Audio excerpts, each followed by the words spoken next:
Hello friends, welcome to study NCERT. आज हम globe, अक्षांश एवं देशांतर जो कि क्लास 6 एनसीईआरटी ज्योग्राफी के चैप्टर 2 है, उसके हर एक क्वेश्चंस को एनिमेशन के साथ विद फुल एक्सप्लेनेशन डिस्कस करेंगे, जो कि आपके हर एक exam, board exams, UPSC, CUET, defence, state PSC और अन्य एग्जाम्स के लिए भी इम्पॉर्टेंट है। तो अगर हमारे चैनल को सब्सक्राइब नहीं किया है तो जल्द से जल्द सब्सक्राइब करें और लाइक शेयर कमेंट करें ना भूलें, ताकि इस तरह का बेहतरीन कंटेंट आपको मिलता रहे। हमने अपने चैनल पे इंग्लिश ग्रामर सीरीज लॉन्च किया है, जो कि आपके इंग्लिश ग्रामर को बूस्ट कर देगी। तो हमारे इंग्लिश ग्रामर सीरीज से जरूर जुड़े और अपनी इंग्लिश को बेहतर से बेहतरीन बनाएं। धन्यवाद। चलते हैं शिक्षा की ओर। तो पहले हम अति लघुत्तरीय प्रश्न, very short answer type questions के बारे में डिस्कस करते हैं। फर्स्ट नंबर क्वेश्चन हमारा है आज का, पृथ्वी का सही आकार क्या है?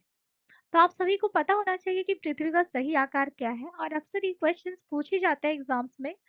तो पृथ्वी पूर्ण रूप से गोलाकार नहीं है, जैसा कि आप सभी को पता होना चाहिए। यह उत्तर और दक्षिण ध्रुवों पर थोड़ी चपटी और मध्य में थोड़ी उभरी हुई है।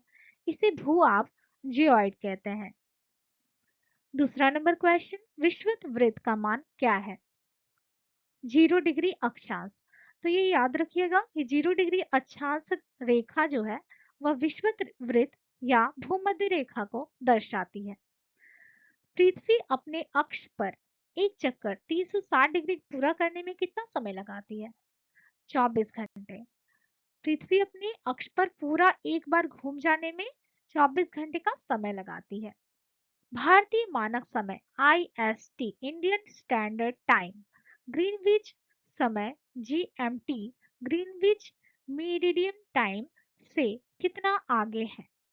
तो ये होगा 5.5 घंटे, 5 घंटे 30 मिनट। ठीक है बच्चों, कौन सी रेखा पृथ्वी को दो बराबर भागों में बांटती है? तो ये विषुवत वृत्त या भूमध्य रेखा है, जो कि पृथ्वी को दो बराबर भागों में उत्तरी गोलार्ध और दक्षिणी गोलार्ध में बांटती है। नेक्स्ट क्वेश्चन, पृथ्वी का अपने अक्ष पर घूमना क्या कहलाता है?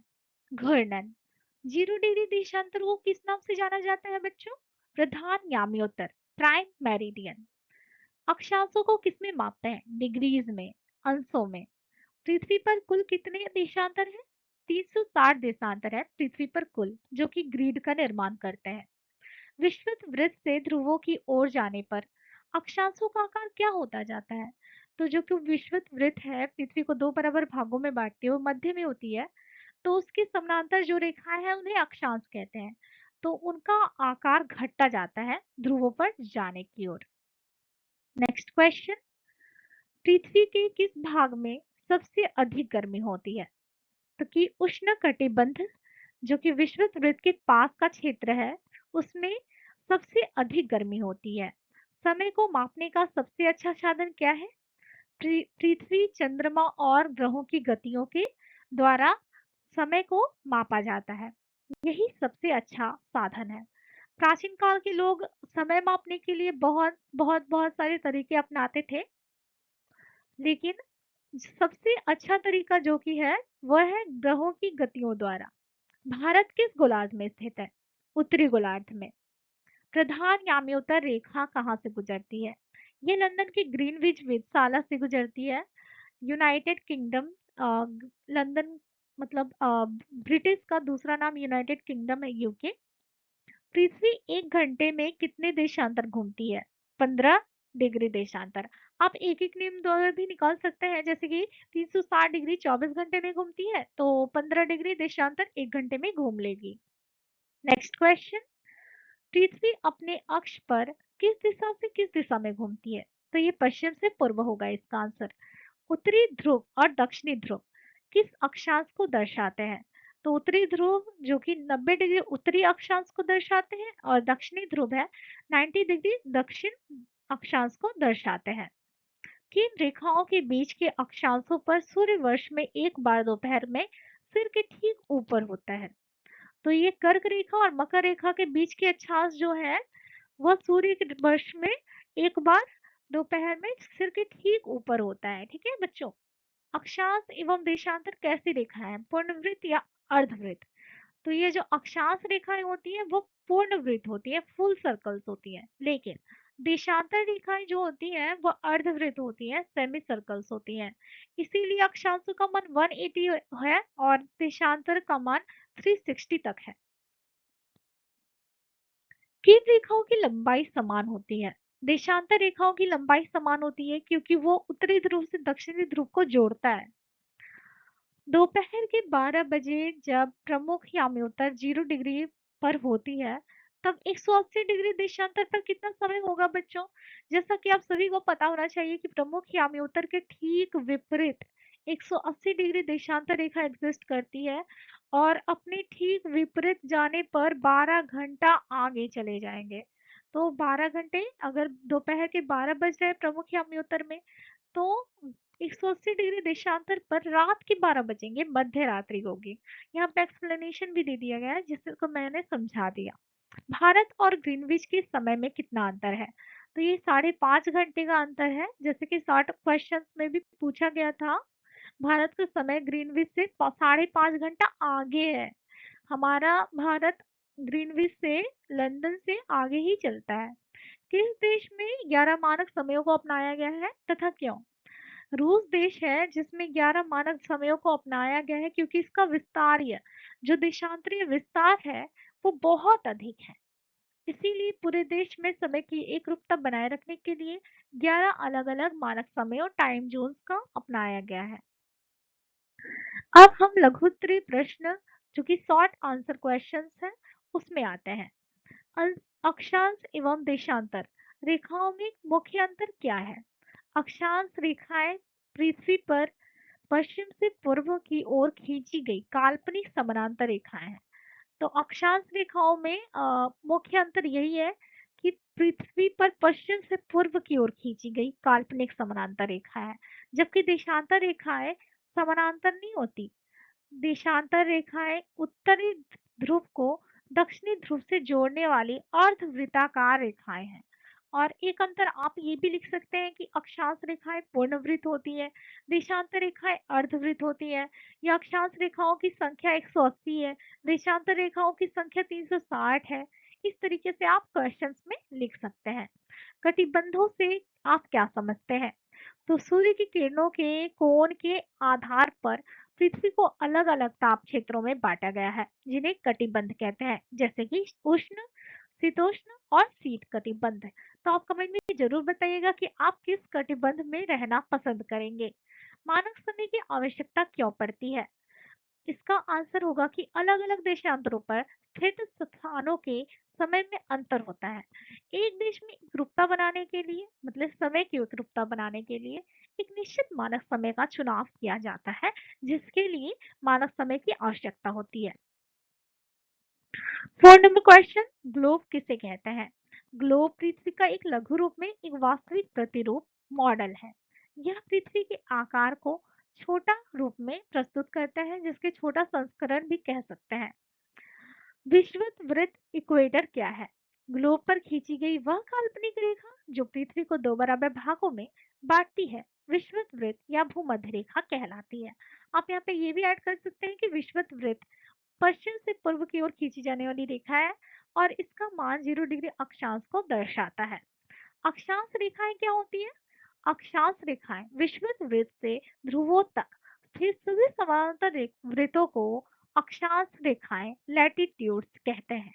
इन्हें अंशों में डिग्रीज में मापा जाता है। देशांतर रेखाएं क्या है? उत्तरी ध्रुव को दक्षिणी ध्रुव से जोड़ने वाली काल्पनिक रेखा को जो उत्तर दक्षिण दिशा में खींची गई है उन्हें देशांतर रेखाएं लॉन्गिट्यूड्स कहा जाता है। 8 नंबर क्वेश्चन, महत्वपूर्ण अक्षांश रेखाओं के नाम लिखिए।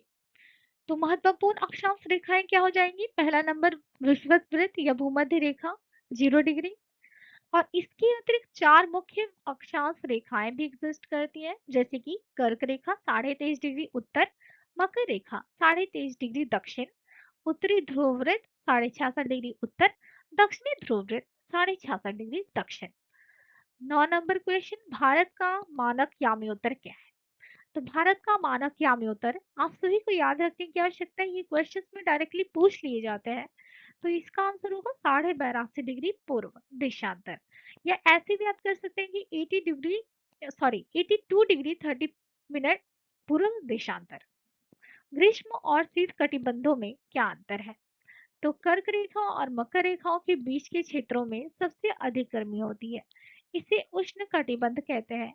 इसके विपरीत ध्रुवों के पास का क्षेत्र बहुत ठंडा होता है, जहाँ सूर्य की किरणें बहुत तिरछी पड़ती हैं, इसे शीत कटिबंध कहते हैं।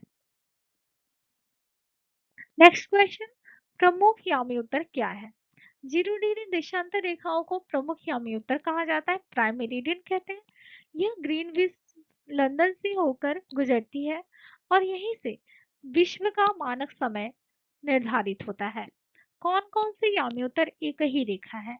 तो 180 डिग्री पूर्वी देशांतर और 180 डिग्री पश्चिमी देशांतर रेखा एक ही रेखाएं हैं। बनने वाली परछाई कब सबसे छोटी और कब सबसे बड़ी हो जाती है? तो हमारी सबसे बनने वाली जो परछाई है वह सबसे छोटी दोपहर के समय जब सूर्य सिर के ठीक ऊपर होता है तब छोटी हो जाती है, और सबसे बड़ी दो समय पर होती है, एक सूर्योदय के समय में और एक सूर्यास्त के समय में। जब सूर्य क्षितिज के पास होता है तब हमारा जो परछाई है वह बड़ी होती है। तो अब हम दीर्घ उत्तरीय प्रश्न, लॉन्ग आंसर टाइप क्वेश्चंस की ओर बढ़ते हैं। इसका फर्स्ट नंबर क्वेश्चन है, अक्षांश रेखा और देशांतर रेखाओं में प्रमुख अंतर स्पष्ट कीजिए। जो कि हमने पहले भी डिस्कस किया था, मगर इसको विस्तार से, जैसे कि आपको 5 नंबर क्वेश्चन का मतलब 5 नंबर आंसर करना होगा, तो इसके लिए आप इसको ही आंसर कीजिएगा। तो इसका परिभाषा बताया गया है, इन दोनों की परिभाषाओं में अंतर बताया गया है, प्रकृति में अंतर बताया गया है कि ये दोनों कैसे हैं, फिर दूरियों में अंतर बताया गया है, और कुल संख्याओं में अंतर है, और उपयोग भी इनका अलग अलग है। सो इसमें भी डिफरेंस है। तो आइए जानते हैं अक्षांश रेखाएं किसे कहते हैं। ये विषुवत वृत्त के समानांतर खींची गई क्षैतिज रेखाएं हैं, जबकि देशांतर रेखाएं उत्तरी ध्रुव को दक्षिणी ध्रुव से जोड़ने वाली अर्धवृत्ताकार रेखाएं हैं। प्रकृति क्या है? अक्षांश रेखाएं पूर्णवृत्त होती है, जबकि देशांतर रेखाएं अर्धवृत्त होती है। दूरी, अक्षांश रेखाएं लैटिट्यूड, अक्षांश रेखाओं के बीच की दूरी हमेशा समान होती है, लगभग 1 से 11 किलोमीटर रहती है। जबकि देशांतर रेखाओं की बीच की दूरी जो है वो घटती बढ़ती रहती है। जैसे कि ध्रुवों की ओर जाने पर इनके बीच की दूरी कम होती जाती है, और ध्रुव पर पहुंचने पर तो ये शून्य मात्रा ही रह जाती है। कुल संख्या अक्षांश रेखाओं की है 181, 0 डिग्री अगर सहित करें तो, और देशांतर रेखाएं इनकी कुल संख्या 360 है। उपयोग, इनका उपयोग, अक्षांश रेखाओं का उपयोग किसी स्थान की जलवायु और ताप कटिबंधों को जानने के लिए होता है। इनका उपयोग, देशांतर रेखाओं का उपयोग मुख्य रूप से समय की गणना के लिए किया जाता है, जो कि आप सभी को पता है। दूसरा नंबर क्वेश्चन, पृथ्वी की ताप कटिबंधों का विस्तार कैसे है और उसका वर्णन कीजिए। तो सूर्य की किरणों के झुकाव के आधार पर पृथ्वी को 3 मुख्य ताप कटिबंधों में विभाजित किया गया है, बांटा गया है। तो इसका पहला नंबर है उष्ण कटिबंध, टॉरेट जोन, जो कि कर्क रेखा और मकर रेखा के बीच का क्षेत्र है। यह सूर्य वर्ष में कम से कम एक बार सिर के ठीक ऊपर होता है, इसलिए यहाँ सबसे अधिक ऊष्मा होती है। अब आते हैं शीतोष्ण कटिबंध में, टेम्परेट जोन के बारे में। उत्तरी गोलार्ध में कर्क रेखा और उत्तरी ध्रुव वृत्त के बीच का क्षेत्र, तथा दक्षिणी गोलार्ध में मकर रेखा और दक्षिणी ध्रुव वृत्त के बीच का क्षेत्र, इसको शीतोष्ण कटिबंध कहेंगे। इस क्षेत्र को शीतोष्ण कटिबंध टेम्परेट जोन में रखा जाता है। यहाँ सूर्य की किरणें तिरछी पड़ती है, जिससे यहाँ तापमान मध्यम होता है, क्योंकि सूर्य की किरणें तिरछी पड़ रही है। अब शीत कटिबंध फिर फ्रिजिड जोन के बारे में पढ़ते हैं। उत्तरी ध्रुव वृत्त के उत्तर में उत्तरी ध्रुव तक और दक्षिणी ध्रुव वृत्त के दक्षिण में दक्षिणी ध्रुव तक जो स्थित क्षेत्र है, वे सारे शीत कटिबंध फ्रिजिड जोन में आते हैं। यहाँ सूर्य क्षितिज से अधिक ऊपर जाता ही नहीं, इसलिए यहाँ पे सबसे अधिक ठंड पड़ती है और यहाँ बर्फीले प्रदेश पाए जाते हैं। नेक्स्ट क्वेश्चन, देशांतर और समय का क्या संबंध है? मानक समय स्टैंडर्ड टाइम की आवश्यकता क्यों पड़ी? तो देशांतर और समय में क्या संबंध है, आइए जानते हैं। पृथ्वी अपनी धुरी पर 24 घंटे में 360 डिग्री घूमती है, जिसका अर्थ है कि वह एक एक नियम द्वारा निकालेंगे तो 1 घंटे में 15 डिग्री घूमती है, ये पता चलेगा, और 4 मिनट में 1 डिग्री घूमती है, ये भी पता चल जाएगा। इसी कारण अलग अलग देशांतर पर स्थित स्थानों का स्थानीय समय अलग अलग होता है। इस तरह से आप देशांतर और समय का संबंध निकाल सकते हैं। मानक समय स्टैंडर्ड टाइम क्या है या इसकी आवश्यकता क्यों पड़ी? जो मानक समय की आवश्यकता है इसलिए पड़ी क्योंकि यदि प्रत्येक देश अपने स्थानीय समय का उपयोग करे तो समय की बहुत बड़ी विसंगति उत्पन्न होगी, क्योंकि हर एक डिग्री पर हर एक डिग्री देशांतर पर समय 4 मिनट का डिफरेंस हो जा रहा है, 15 डिग्री पे 1 घंटे का डिफरेंस हो जा रहा है, तो अलग अलग देशांतर पर स्थित देशों का समय भी अलग अलग होगा।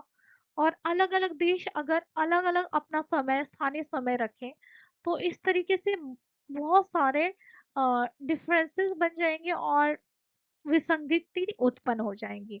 जैसे भारत में गुजरात और अरुणाचल प्रदेश के समय में लगभग 2 घंटे का अंतर है, क्योंकि इनका देशांतरी विस्तार अलग अलग है।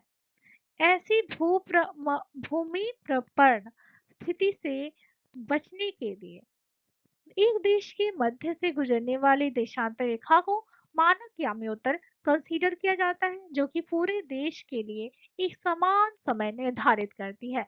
भारत के लिए यह मानक समय 82 डिग्री 30 पूर्व देशांतर कंसीडर करती है, इसलिए मानक समय की आवश्यकता पड़ी।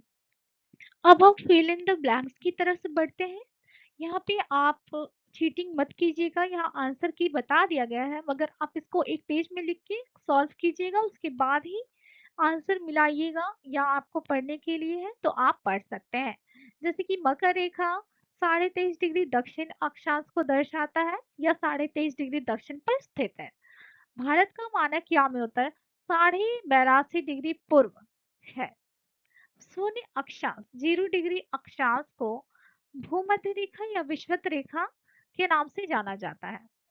देशांतरों के बीच की दूरी ध्रुवों की तरफ जाने पर घटने पर शून्य हो जाती है, कम हो जाती है, क्योंकि ध्रुव जो है वो पॉइंट को डिनोट करते हैं और देशांतरों की जो संख्या है के बीच की दूरी है वह ध्रुवों की तरफ जाने पर क्रमशः कम होती जाती है, कम होते होते होते ध्रुव पर तक पहुंचने तक वह शून्य मात्र ही रह जाती है। उत्तरी ध्रुव वृत्त किस गोलार्ध में स्थित है? नाम से ही पता चलता है कि उत्तरी ध्रुव वृत्त है, तो ये उत्तरी गोलार्ध में ही स्थित होगा।